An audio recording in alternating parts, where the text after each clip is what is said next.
Hello everyone. आज की class में हम जानेंगे किस तरीके से हम क्रॉपिंग टूल की मदद से क्रॉप करेंगे फोटोशॉप के अंदर। ठीक है, तो आप देख लीजिए, अपन ने यहाँ पर सिलेक्शन टूल्स के बारे में काम पढ़ चुके हैं, सब समझ चुके हैं कि जो आपके शॉपिंग टूल्स हैं, सिलेक्शन टूल्स हैं, वो किस तरीके से काम करते हैं। ठीक है, तो हम यहाँ पर एक इमेज ले लेते हैं। मैंने एक इमेज ले रखी है। अब एग्जाम्पल के तौर पर मैंने आपके लिए जो पीछे बैकग्राउंड लिया है वो स्क्वायर शेप में लिया है। ठीक है, स्क्वायर शेप में अगर मैं लेता हूं और यहाँ पर अब हम समझते हैं कि क्रॉपिंग टूल हमारा किस तरीके से काम करता है।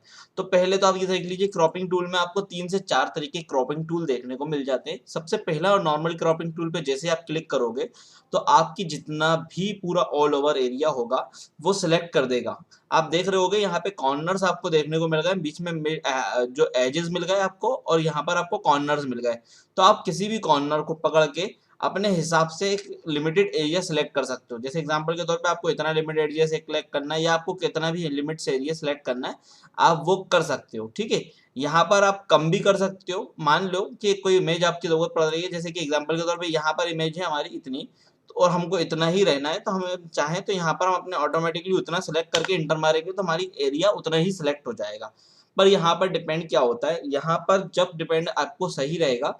एग्जाम्पल के तौर पे मान लेते कि हमारा प्रोजेक्ट जो है वो साइड वाले स्लाइड शो में चल रहा है। एग्जांपल के तौर पे ये हमारा मान लीजिए कि ये हमारा कोई प्रोजेक्ट चल रहा है। ठीक है ना, तो हम यहाँ से पहले दूसरे इमेज को क्रॉप करके अपने प्रोजेक्ट वाले सेक्शन में लेके जाएं। उससे हमारा फायदा क्या होगा कि हमारी वो लेयर खराब नहीं होगी। ठीक है, और यहाँ पर अगर हम चाहें, जैसे एग्जांपल के तौर पे हमारे को इमेज यही मिलती और हमको इसको डबल या ट्रिपल करना है, जैसे कि एग्जांपल के तौर पे हमको अभी इसका इमेज को और कॉपी पेस्ट करना है, तो इसी के अंदर अगर हमें करना है तो हम कंट्रोल टूल को लेके वापस इसका एरिया बढ़ा भी सकते हैं। जैसे अगर आपने देखा था वहां पे आपने कम करा था, तो ऑटोमेटिकली हम यहाँ पे बढ़ा भी सकते हैं। तो जब आपने एरिया को बढ़ाया तो उसका बैकग्राउंड जो है वो चेंज हो गया। आप देख पा रहे होंगे, उसने पूछा कि आप यहाँ पर कंफर्म करना चाहते हैं या नहीं। एग्जाम्पल के तौर पे मान लेते हैं, फिर से हम लेते हैं और हल्का सा भी हिला के इंटर मारेंगे तो ऑटोमेटिकली हो जाएगा। पर अगर आप कोई सा भी टूल और लेते हो तो वो पूछ लेगा आपसे कि आप उसको कंफर्म करना चाहते हो जितना आपने क्रॉप करा है या नहीं। ठीक है, अभी एग्जांपल के तौर पे यहाँ पे मेरे साथ हुआ क्या, मैंने जब क्रॉप करा तो बाय डिफॉल्ट मेरा जो बैकग्राउंड कलर था वो ब्लैक सेलेक्ट था। ठीक है, अगर मैं इसको व्हाइट सेलेक्ट कर दूंगा और उसके बाद में क्रॉप करता तो मेरा ऑटोमेटिकली व्हाइट होता। पर यहाँ पर नहीं था तो कोई इशू नहीं है, हम यहाँ पर अभी व्हाइट वापस कलर ले लेते हैं। ठीक है, अब ने ये वापस व्हाइट कलर ले लिया। अब एग्जाम्पल के तौर पे मान लीजिए कि हमारे को और भी तरीके की क्रॉपिंग यहाँ पर करने को मिलेगी। तो अगर मैं ये लेता हूँ और उसके बाद यहाँ पर मैं एजिस की जगह पर थोड़ा सा आगे बढ़ जाता हूँ, तो मेरा जो माउस होगा वो कर्सर हो जाएगा 90 डिग्री का। इससे क्या बेनिफिट मिलता है मेरे को, अगर मेरे को अपनी इमेज को रोटेट करना है, जैसे कि अगर एग्जांपल के तौर पे मैंने देखिए 90 डिग्री रोटेट करा, तो मैं यहाँ पे बिल्कुल आराम से 90 डिग्री तक रोटेट कर पा रहा हूँ, या मेरे को पूरा इमेज को उल्टा करना है तो मैं यहाँ पे कर सकता हूँ। एग्जाम्पल के तौर पे कोई सी इमेजेस होते हैं, एग्जाम जैसे यहीं पे मैं आपको बताता हूँ। मान लेते हैं कि आपको इमेज ये ऐसे मिली थी। ठीक है, बिल्कुल थोड़ी सी टेढ़ी जा रही थी, बिल्कुल 10 डिग्री के स्पेस के ऊपर। तो अगर आपको इसको सीधा करना है तो अपने आई लैशेस, अपने सिंपल आई से देख सकते हो, और यहाँ पे काफी सारी लाइनिंग आपको देखने को मिल जाती है। तो उस लाइनिंग की मदद से आप इसको बिल्कुल अपने पोर्शन पे सीधा करके छोड़ सकते हो। तो उससे आपको पता चल जाएगा कि ये आपको सीधा आया है नहीं आया। एक चीज और मैं आपको बताता हूँ, जैसे मान लेते हैं कि आपने अपने मैनुअली हैंड से इसको थोड़ा सा रोटेट करा, उसके बाद आपको समझ में नहीं आ रहा है ये बिल्कुल ही सीधा है या नहीं है, तो आप उसके लिए क्या कर सकते हो। आप देखिए कंट्रोल प्लस आर, ये जो की है, ये की है आपकी रूलर की। ठीक है ना, कंट्रोल प्लस आर रूलर की है। तो आप कंट्रोल प्लस आर जैसे ही दबाओगे तो आपको यहाँ पर रूलर देखने को मिल जाएगा। आप रूलर पे माउस रखोगे और अपना शिफ्ट पकड़ के अगर आप रूलर से एक डाउन फॉल करोगे तो आपको एक लाइन देखने को मिल जाएगी।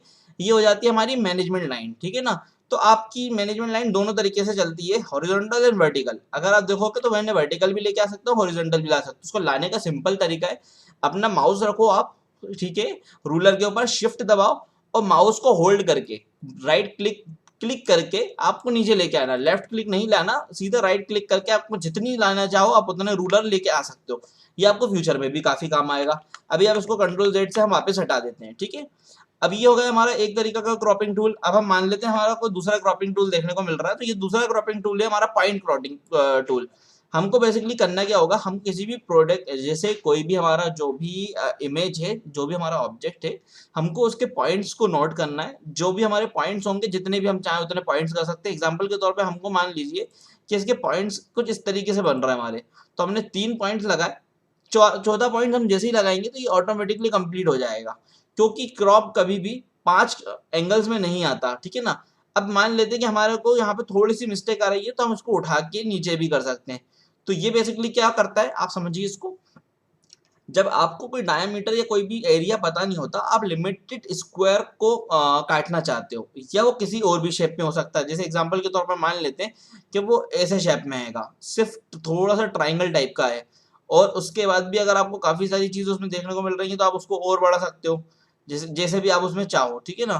तो इस तरीके से आपने बढ़ने के बाद आपने उसको करा, और यहाँ पर आप उसको अगर जैसे ही सेव करोगे तो वो उतना ऑटोमेटिकली एरिया सेव हो जाएगा। सिंपल है, बेसिक आपको इंटर मानना है और आपका उतना एरिया क्रॉपिंग हो जाएगा। तो पॉइंट टूल से सिंपल पॉइंट पॉइंट लगते हैं। अगर हम इसके बाद सीजर ले लेते हैं, तो आप जैसे हम एग्जांपल के तौर पे सर्जिकल सीजर है ना, ये उस टाइप से ये काम करता है। जितना भी आप एरिया लोगे, ये आपका सिंपल ही काम करेगा, वही स्क्वायर शेप के अंदर। आप चाहो तो मैनुअली भी चला सकते हो, और शिफ्ट पकड़ के अगर आप चलाओगे तो ये ऑटोमेटिकली क्या करेगा, ये एक ही स्क्वायर के अंदर बढ़ेगा। जितना आप एरिया सेलेक्ट करोगे, इंटर मारोगे, तो ये आपका पोर्शन में डिवाइड कर देगा अलग अलग एरिया को। जब इनका काम आगे आएगा तो हम इसके बारे में भी देखेंगे। तो अभी आपको इसके बारे में नहीं सोचना है, ये दो टूल्स के बारे में, स्लाइडिंग और स्लाइडिंग स्पेस के बारे में, ये दोनों टूल्स आपके अभी काम नहीं आने वाले, 3D के अंदर काफी आपको काम देखने को मिलेंगे, ठीक है। तो उम्मीद करता हूँ कि ये वाला आपको पोर्शन समझ में आ गया होगा। इनकेस अगर इसमें आपको कोई डाउट हो तो आप कॉल करके या इसके अंदर हमारे और आगे वीडियोस में समझ सकते हो कि कैसे आपको मिलेगा ये क्रॉपिंग टूल को यूज करना। जब हम प्रोजेक्ट्स पे काम करेंगे ना तो काफी ज्यादा यूजफुल होगा। तो मिलते हैं नेक्स्ट वीडियो में। Thank you so much.